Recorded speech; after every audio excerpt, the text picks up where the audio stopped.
Since the American Civil War, has there ever been a more divisive time in our nation? I think not. We're going to get into some of the details of that and compare the two eras, and let's look at what America is facing in the future in this episode of the Weekly Scroll.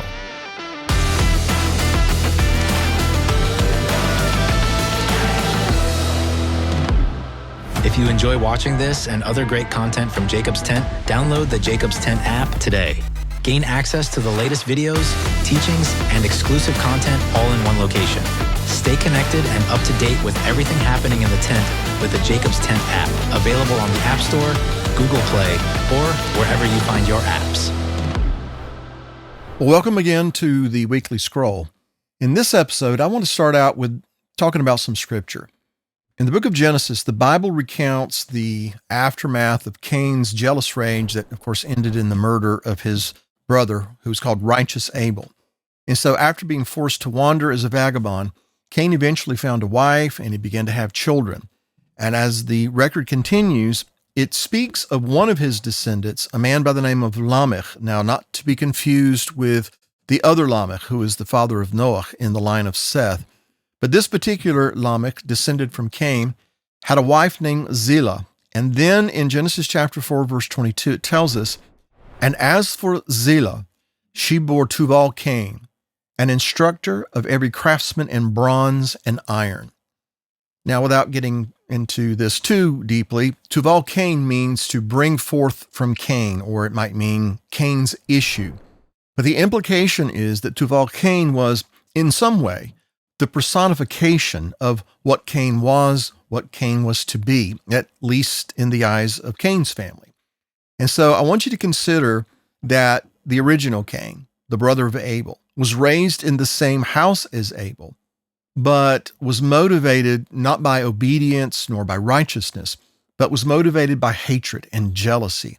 And of course, his jealousy and his hatred resulted in the murder of an innocent man. And then after the murder of Abel, the consequential exile from the presence of the Lord. So bringing it back now to Tubal-Cain, this is the one who is to personify Cain's character and his attributes. This man, it says, fashioned implements made of bronze and of iron. And if Jewish tradition is to be trusted, and I tend to do that, these implements were not just innocuous things. They were not just farm implements, but these were implements that were made specifically for war, crafted with the intent of using them against the line of Seth. In other words, Cain's jealousy and his disdain for others continued being manifest through his offspring, specifically through Tubal-Cain. Now, I want you to consider this very interesting footnote. The mythological Roman god Vulcan is the god of fire and the god of the forge, and he is known as the mythical inventor of metalworking and smithing, the very thing that Tubal-Cain did. So I want you to notice that the name Vulcan, is eerily similar to Vulcan. In fact, this is where some people believe we get the name volcano. So that's how I'd like to begin. And while you're meditating on that, we're going to turn our attention to another scripture. And this is in 1 Kings chapter 6. And there we read that in regard to the building of the temple in Jerusalem, and I'm quoting the scripture now, it was built with stone finished at the quarry, so that no hammer or chisel or any iron tool was heard in the temple while it was being built. The interpretation of this particular passage is that there is a prohibition, or was a prohibition, against iron tools being heard in the building of God's house. And that is to say, by implication, that God did not want the sound of warfare. Remember, Tubal-Cain was an artificer of things made with bronze and iron, specifically implements of war. God did not want the sound of warfare, the sound of strife and dissension to be heard as his house was being built. And so then, if iron implements were first designed for warfare, God didn't want his house to be even remotely associated with things that pertain to death, to destruction, to jealousy and strife. In fact, he said that his house was to be called a house of prayer for all nations, not a house that is divided and undermined by jealousy and other such carnal inclinations, which now brings us to the point that we want to get into in this episode of the Weekly Scroll.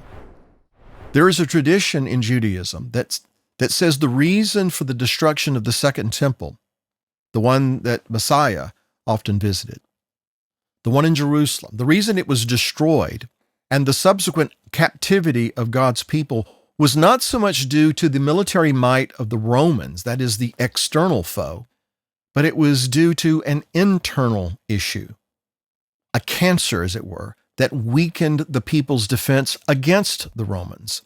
And that cancer, according to Jewish tradition, was strife, division, disdain for one's brother among the people of God. Not the Romans, but the people of God, the nation of Israel.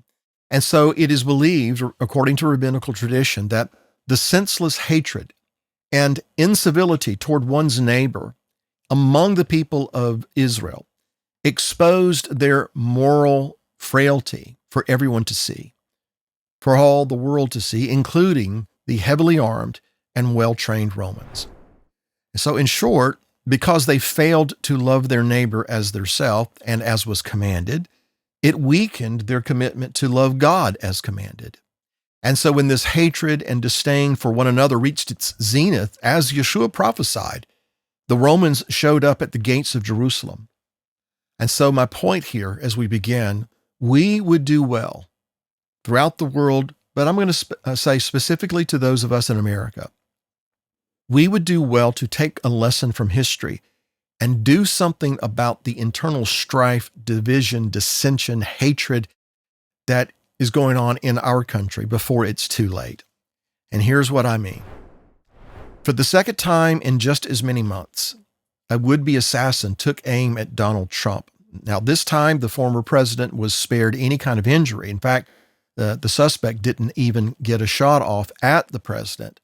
When he was noticed by a Secret Service agent, they took shots at him, that is the would-be assailant, and that provoked him to flee. Of course, he was subsequently apprehended and taken into custody and is awaiting trial. Now, the gunman had reportedly echoed what President Biden and Vice President Harris had to say in regard to Donald Trump. In other words, they were saying that he's a threat to democracy. So on his social media pages, he had said that, quote, democracy is on the ballot and that Democrats, quote, cannot lose. So he was, it seemed anyway, motivated by what he had heard from our leaders regarding Donald Trump and decided to take some action. In addition to posting about politics very often, the gunman also donated exclusively to Democratic candidates and causes. Now, just because he gave to Democrats doesn't mean he's necessarily guilty. It's just to say that apparently this man took what was being said by our leaders in regard to Donald Trump to heart. His son, that is the gunman, says that his father, quote, hated Trump as every reasonable person does, end quote, but then argued that his father was not a violent person.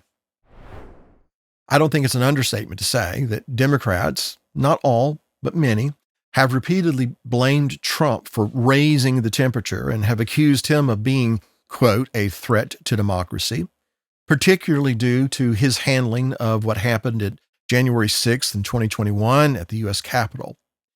Just this weekend, Biden suggested that Trump was trying to incite violence and referring to the comments that Trump had made about Asian immigrants in Springfield, Ohio, about these 20,000 immigrants from Haiti that have descended upon this town in Ohio of 50,000 are supposedly going into the parks and taking wildlife and eating them, and some people accusing them of taking pets and eating them. Trump made a comment. The media and the Democrats jumped all over that, and Biden says that it's Trump that is trying to incite violence by saying such things. According to NBC, this recent assassination attempt against Trump is likely the result of, quote, increasingly fierce rhetoric and baseless claims from his campaign. Again, they're referring to the Haitian immigrant comment. One MSNBC correspondent alluded to this as well, asking one of the network's political analysts, quote, "Do you expect to hear anything from the Trump campaign about toning down the rhetoric, toning down the violence, or would that be atypical for the former president?" End quote. On the day after the failed assassination attempt, Hillary Clinton told that same network, MSNBC, that the former president's, quote, demagoguery posed a danger to our country and the world. And so on one hand, Biden and others are saying that Trump is inciting violence. And at the same time, they're saying these kinds of things about him, and there are some people who are taking it to heart. Now, as for Trump, who refers to his political opponent as Comrade Kamala, he had this to say in response to the alleged assassination attempt. Quote, "He believed the rhetoric of Biden and Harris, and he acted on it. Their rhetoric is causing me to be shot at when I am the one who is going to save the country, and they are the ones that are destroying the country from both the inside and out." Trump went on to point out that Biden and Harris's past comments about him being a, quote, threat to democracy, and at the same time, they're trying to convince Americans that they are unity leaders. Now, here's what he had to say to that. Quote, "They are the opposite. These are the people that want to destroy our country. It is called the enemy from within. They are the real threat." Now, this assassination attempt and these back and forths between Biden and Trump and Harris and Trump, et cetera, this comes on the heels of a New York Times article that said that the Trump campaign argued was inciting violence against vice presidential candidate J.D. Vance. And my point is, if it's not clear, that these two camps are not just opposing one another politically on positions, but they obviously do not like one another. And this is at the top. Now, it's no secret where Trump is concerned that he's been very vocal about where he stands, and very often he's been very abrasive. I mean, let's admit it. And sometimes needlessly, as he's describing his opponents, both Democrats and Republicans. And in short, he's made a lot of enemies.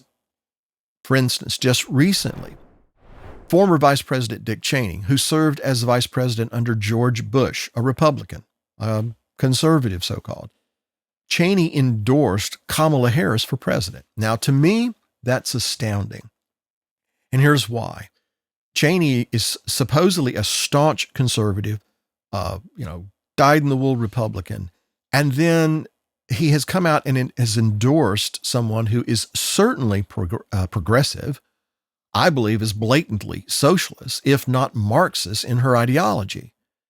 And so for Cheney to endorse her suggests to me anyway, that his conservative principles take a back seat to his disdain for another human being, in this case, Donald Trump. And of course, there is the issue, the fact that his daughter has also endorsed Kamala Harris.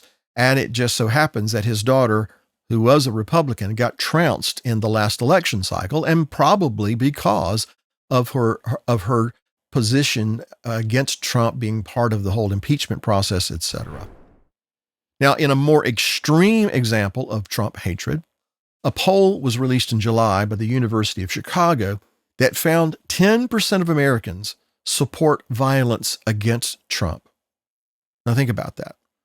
According to the poll's findings, a large number of people, 26 million Americans in fact, believe, quote, the use of force, end quote, is justified to keep Trump from regaining the presidency. Now, that information, the result of this poll, that shocked even one of the ladies who are on The View. And of course, the people on The View are fierce critics of Trump. They're strong supporters of Harris. But one of them was led to say, in reading this poll, quote, "That's despicable." Now, there's another liberal TV pundit, to his credit, who spoke about the steadily growing sociopolitical divide in America and noted how journalists are stoking that fire. Here's what he said. "Division gets you paid. Division gets you clicks. Division gets you a following. Division, especially in digital media, is absolutely the way to get known, end quote. And so he went on to say that this is a problem, that people who are participating in this division are doing something very detrimental to the country. And he added that people like Trump's would-be assassin are picking up on all of the hostility and apparently taking it to heart, and in some cases, deciding to take matters into their own hands. So the point is, at least in my view, Trump is as hated as anyone I've ever seen in my lifetime. Now, let's be honest, there are some things about his personality that are very unlikable, at least those things that you and I get to see in public. I think it's honest to say that he's arrogant. He can be a braggart. He can come across as very self-absorbed. He likes to comment on the size of his crowds as opposed to the crowds that are coming to his opponents' meetings. All of those things, that might make somebody unlikable, but it doesn't make them a fascist. It doesn't make them a Hitler. It doesn't make them a threat to democracy. I mean, let's think about it. If he really was a Hitler in the making, as some of the Democrats have insisted, why would they be relieved when they hear that he is safe from yet another assassination attempt? Why would Joe Biden, if he really believes that he's Hitler and a threat to the world and to democracy, why would the president insist that Trump have greater Secret Service protection if he were indeed Hitler personified? Now, at the same time, that which makes some people dislike him, his brazenness, his outspokenness, his bravado, on the other hand, has garnered a lot of support, which, of course, then drives the other side crazy and provokes them to attack those who support him.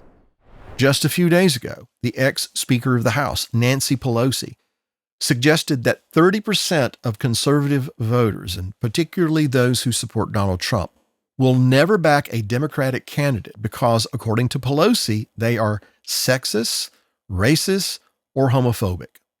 Her exact words were this, quote, "There are people who will never be, shall we say, inclined to support Democrats because they just have a different orientation toward women, people of color, LGBTQ, they're just not ever going to be there," end quote.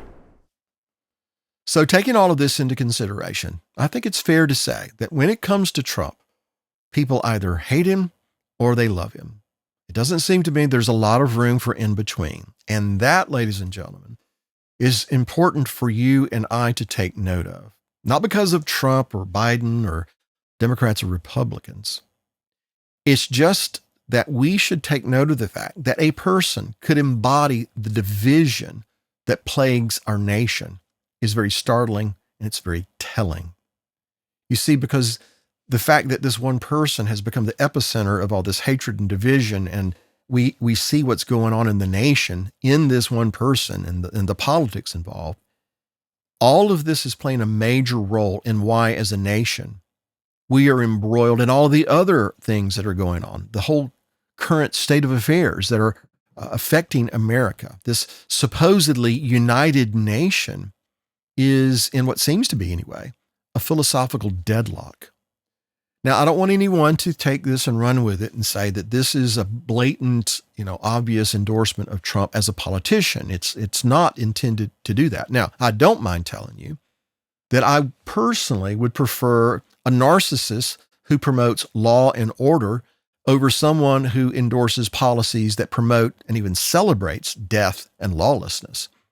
I guess I would be one of those 30% that Pelosi referred to, because I will never support the lawless positions that are being trumpeted by the left. I'll never do that.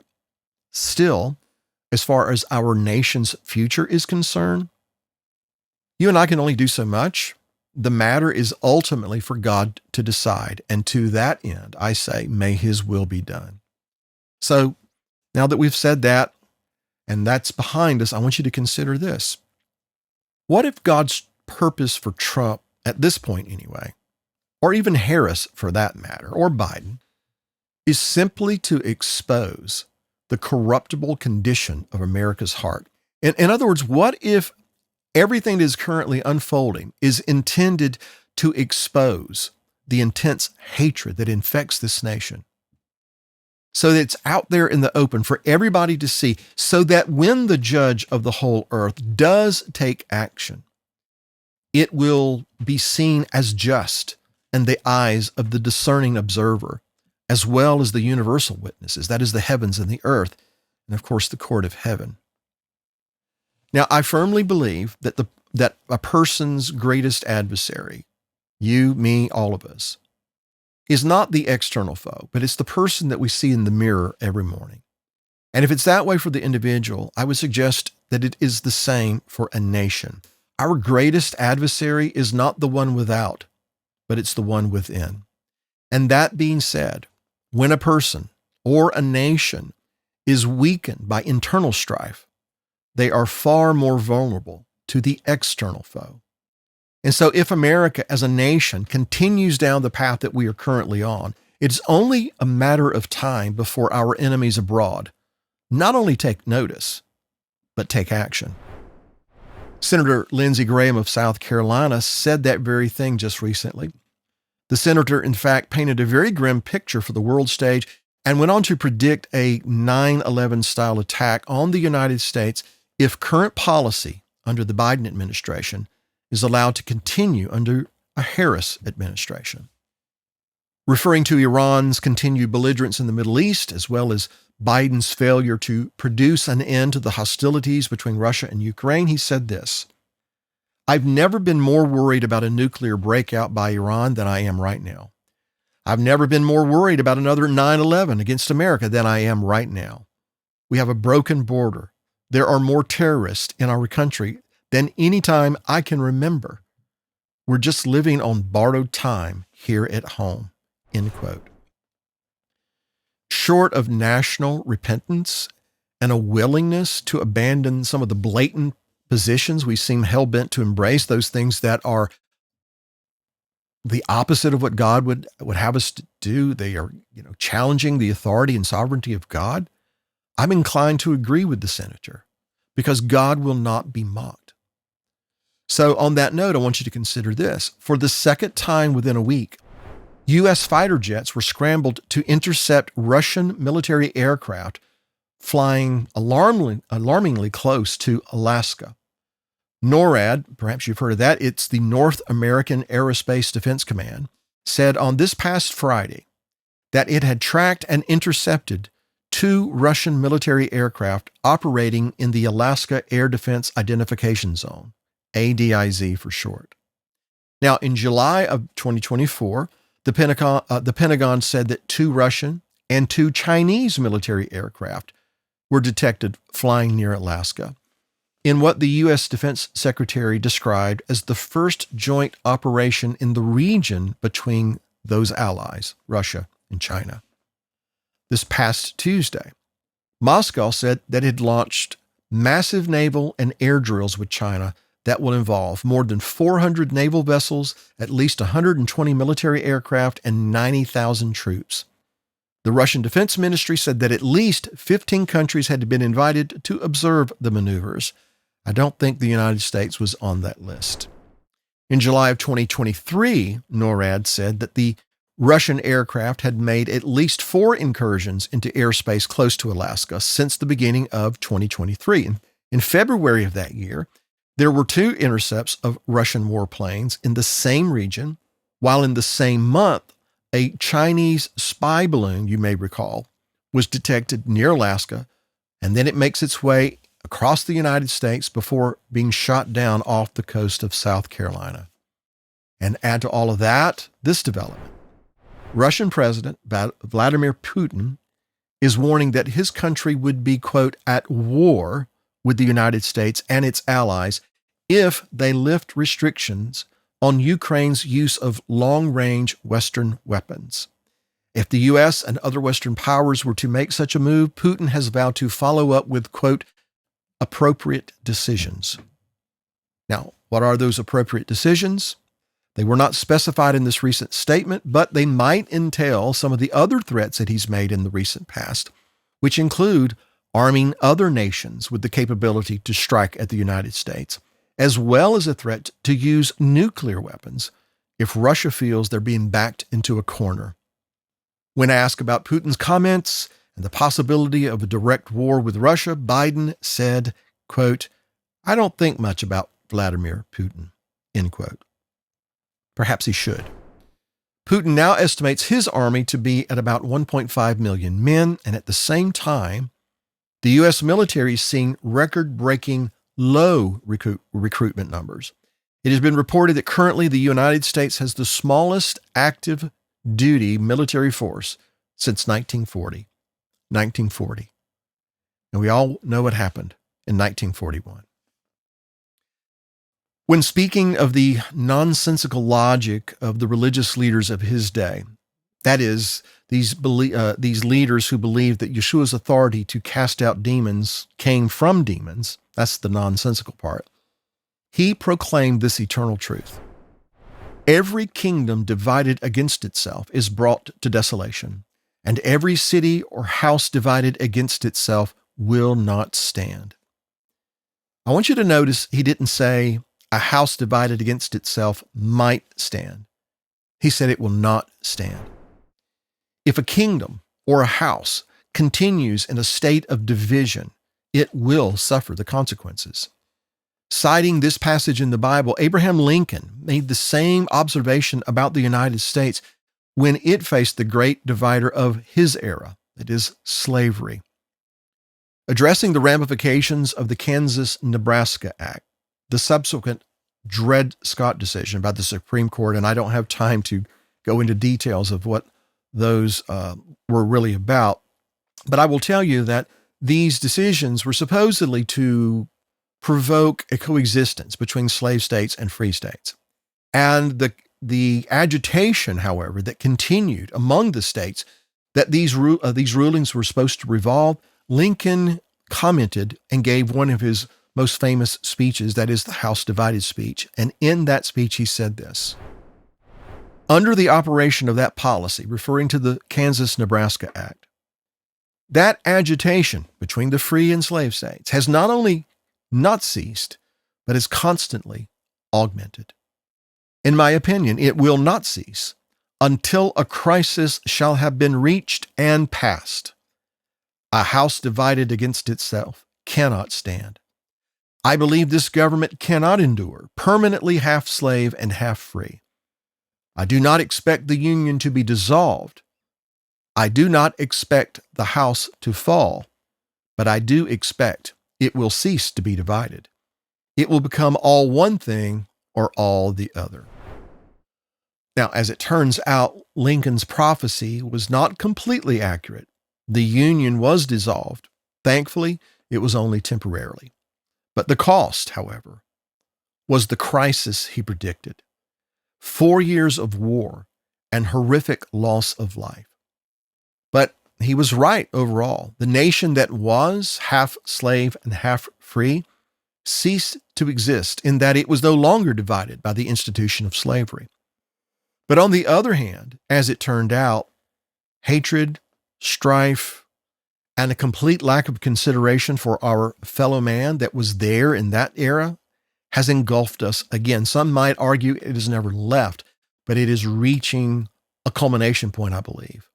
I believe that as it was then, our current situation cannot long endure. A crisis and a decisive action will have to settle once and for all whether or not we will continue as a free people or whether we will become a people who confuse lawlessness with liberty. And at the moment, I cannot share Lincoln's outlook as to the longevity of this house, especially when we consider that, like Israel, we are a nation that once proclaimed the Lord as our God. And so if we, like Israel, devolve into a nation divided by jealousy, disdain, and senseless hatred for our neighbor, whether he is a high-profile politician or the guy across the street, if we continue in this way, can we expect that, as was with the case with Israel, that our national cancer won't result in the enemy standing at our gates. In other words, if we're continually divided against ourselves, our enemies are going to notice. Those who seek our destruction will see an opportunity to exploit our weakness and perhaps relegate America to a second or maybe even a third-tier power. And before you say that could never happen, remember who the one is who raises up kings and brings down kingdoms. In fact, I believe that it is inevitable that America will one day fall from our current heights. One day we will decrease so that God's purpose for Israel may increase. And if I had to guess, and that is exactly what it is, I would say it will not come because of Russia, not China, not Iran. It will come because those who hate Trump start setting their sights on his supporters. One has already died. Others have been injured. It will come because those who hate Biden and Harris and Pelosi, etc., will allow their ire and discontent to become something more than just a disagreement. It will become explosive. One way or the other, we will cease to be what we currently are. That's not Bill prophesying. That's the Bible telling us what to expect. But I will make a prediction. Unless there is a wave of repentance and revival that sweeps through the land and causes people to turn back to the God of Abraham, Isaac, and Jacob and to his ways, this is what I expect. If Harris is elected, there's going to be continued strife. I would say even greater lawlessness. There will be persecution of those who stand up for truth and for righteousness, and there will be chaos throughout the land and the world. On the other hand, if Trump is elected, his promise to restore law and order and his efforts to secure the nation against an invasion will be stymied. They'll be opposed at every turn. There'll be lawsuits. There'll be attorneys. The radical will get more radical, and he'll be hated even more than he is now. Either way you look at it, we're in for a bumpy ride. And that outcome, at least from my vantage point, doesn't look all that promising unless there is spiritual renewal in the land. Remember, God did not want his house to be established with the sound of conflict in the background. He didn't want any iron tools being heard, banging and clanging as his house is being built. And where his house stands today, the same is true. God's house is to be called a house of prayer for all nations. It's not to be, undermined with division and strife and dissension. He doesn't want his house to be identified with strife and with war. It's a house of prayer. But man really doesn't hold to such a high standard when it comes to establishing their house. Many nations have come about because of strife, intrigue, jealousy, murder, and every other kind of divisive tactic known to man. And why wouldn't that be prevalent and evident for us today as these two competing forces in our nation are vying for power? And so because nations and people, particularly fallen man, embrace this kind of a tactic, their fate is sealed. Unless. That being said, for those who serve the Most High God, we have been given a kingdom that cannot be shaken. As his people, we are being built up into a spiritual house that will withstand what is to come. And that is what I want you to leave. That is what I want to leave you with today. It is written in the book of Hebrews, chapter 12. He has promised, saying, "Yet once more I shake not only the earth, but also heaven." Now this yet once more indicates the removal of those things that are being shaken, as of things that are made, that the things which cannot be shaken may remain. Therefore, since we are receiving a kingdom that cannot be shaken, let us have grace by which we may serve God acceptably, with reverence and godly fear, for our God is a consuming fire. In short, the writer of Hebrews is saying that every nation, including this one, is going to be shaken. Not that it might, it is going to be shaken. And the reason is to determine whether or not it is worthy to stand or whether it should fall. And if it is divided, we know what the outcome will be. The kingdom divided against itself, the house divided against itself, will not stand. And so in our current state of affairs, if God is beginning to shake heaven and earth and all nations, America is in a very precarious situation.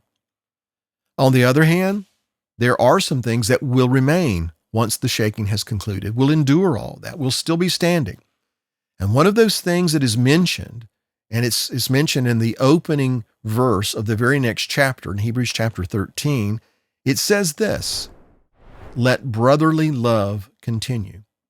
And that word, the Greek term for brotherly love is Philadelphia. Let brotherly love, let Philadelphia continue. So my point is, America as a nation, politically, socially, culturally, ideologically, philosophically, all of the different ways that you can look at it, America is a divided nation. It's divided. And that will not stand. That will cease to be. One way or the other, something's going to happen. But when all is said and done, brotherly love will remain. Hatred, strife, and all those things cannot stand.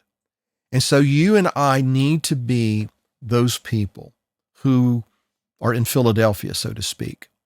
And like those who were in Philadelphia, they were committed to him. They were committed to his word. They were committed to his way.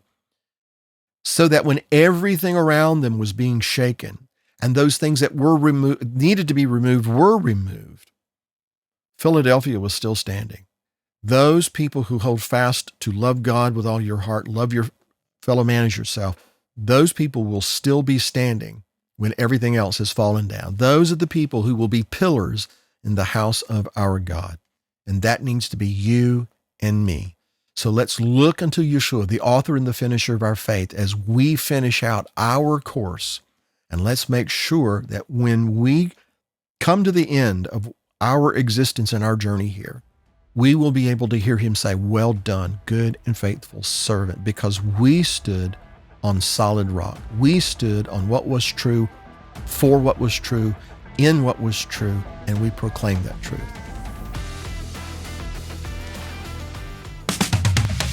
If you enjoyed these videos and value our content here at Jacob's Tent, be sure to like and subscribe to our channel. Hit the notification bell and never miss the latest info and insights from Bill and the team. Most of all, you can help us spread the message. By sharing these videos with others, you'll be helping to grow our interactive community together.